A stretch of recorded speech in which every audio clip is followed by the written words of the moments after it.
Hey guys, Carl Cooper here with OnTheBlack.com. So recently we've had some discussions about what the Mets should do in the upcoming offseason here as we look forward to 2010. And one position that we've sort of debated about is first base and what are some of the Mets options that they have here. You know, like I've said in the past, I think that first base will be the toughest position for them to figure out because I'm not a big fan of the free agent market, and I don't think that the Mets have an option in-house that's ready for 2010. And with that said, you know, I've seen a few comments about some people, you know, out there suggesting that maybe we should bring back Carlos Delgado for at least another year or two. You know, I for one am against bringing back Carlos Delgado under any circumstance.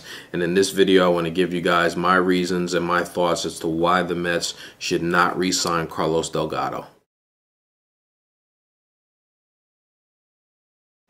It's clear that the Mets need a power hitter from the left side of the plate, and Delgado will be 38 years old next year. He'll be coming off of an injury, and I don't think that the Mets should re-sign him because you can't take a chance on Delgado not breaking down again and having a big void in the middle of your lineup. You know, the Mets need to go out this offseason. They do need to find a power hitter, a slugger in the middle of the lineup, but they also need to find one that has a history of being healthy, and taking a chance on a 38-year-old veteran coming off of an injury season is not the best way to go.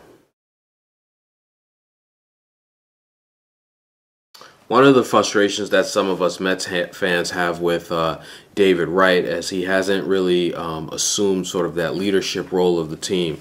You know, we are all looking at him as sort of the face of the franchise, and with that said, he needs to be the clubhouse leader. And with Delgado there, you know, the veteran, I think he's sort of been that guy in the clubhouse and sort of the reason why Wright really hasn't been able to take over the team and say it's his team and he be the leader. And, you know, I just think that it's time now for sort of a change in the clubhouse here, a change in the dynamics, a change in the direction of the team. So, and I think that's part of it with Delgado, you know, him being out of the way and not casting that veteran shadow over the team that he does, that some of the other players look up to him, in my opinion they do, will allow sort of the younger players like Wright to sort of assume more of a leadership role and grow, and the team becoming sort of his team as well. So, you know, that's just another reason why I think that Delgado should not be re-signed by the Mets.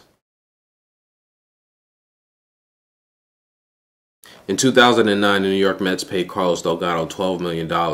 Now, chances are if they re-sign him, or if another team out there signs Delgado, they probably won't have to pay him that much. He'll probably get a much lesser salary than that, considering the fact that he's coming off of an injury. I still think he can be able to produce, but the fact that he's coming off of an injury will, you know, teams won't have to pay him that much money. But with that said, I think the Mets can take that $12 million. We all know that they have other needs besides first base, you know, namely, you know, a starting pitcher and a left fielder. You know, they can take that money and they can put it in other areas that would help the team in a much better way than re-signing a Carlos Delgado.